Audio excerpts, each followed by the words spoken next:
Have you ever wondered about the unseen inhabitants in the hands of healthcare professionals and their impact on patient safety? Join us as we dive deep into the world of resident microbial flora on the skin of health workers, and how it can play a crucial role in postoperative infections. In this video, we will be talking about the sources for postoperative infection, type of bacteria on the skin of health workers, presence of Staphylococcus aureus bacteria on their skin. Postoperative infections can be caused by infected healthcare personnel. In order to study the extent of these factors, researchers at the National Institute of Ophthalmology, Pune, conducted a microbiological survey in a hospital. They reported very interesting results. The sampling of healthcare workers revealed that around 9% of individuals harbored Streptococci, whereas 7% had Staphylococcus aureus on their body. It clearly demonstrated that postoperative infections can be transmitted by these infected healthcare personnel. Normal human skin is known to be colonized with bacteria. Different areas of the body have varied bacterial flora and variable bacterial counts.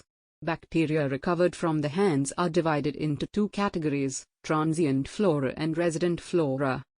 Transient flora colonize the superficial layers of the skin and are usually acquired by healthcare workers during their direct contact with patients or contact with contaminated environmental surfaces within close proximity of the patient.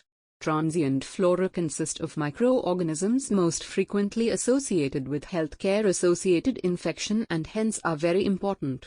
They are amenable to removal by routine hand washing and preoperative scrubbing of the patient's operative area. Resident flora are found in deeper layers of the skin and hence are more resistant to removal. However, resident flora, for example, coagulase-negative staphylococci and diphtheroids, are less likely to be associated with such infections.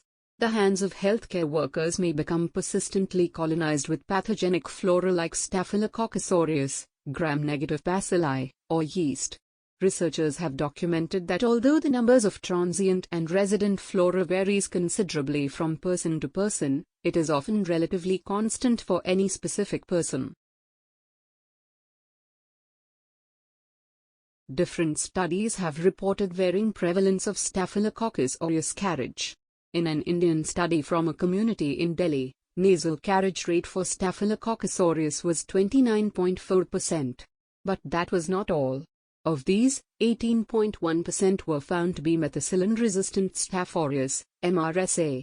Patients colonized with Staphylococcus aureus are known to have a higher risk of developing infections as compared to non-carriers. But the important implication of this finding is that such patients are prone for risk of infection with MRSA, which may prove disastrous as these strains are resistant to multiple antibiotics. Bacteria on the hands of surgeons can cause wound infections if introduced into the operative field during surgery. Rapid multiplication of bacteria occurs under surgical gloves if hands are washed with a non-antimicrobial hand wash. However, bacterial growth is slowed after preoperative scrubbing with an antiseptic agent. Reducing resident skin flora on the hands of the surgical team for the duration of a procedure reduces the risk of bacteria being released into the surgical field if gloves become punctured or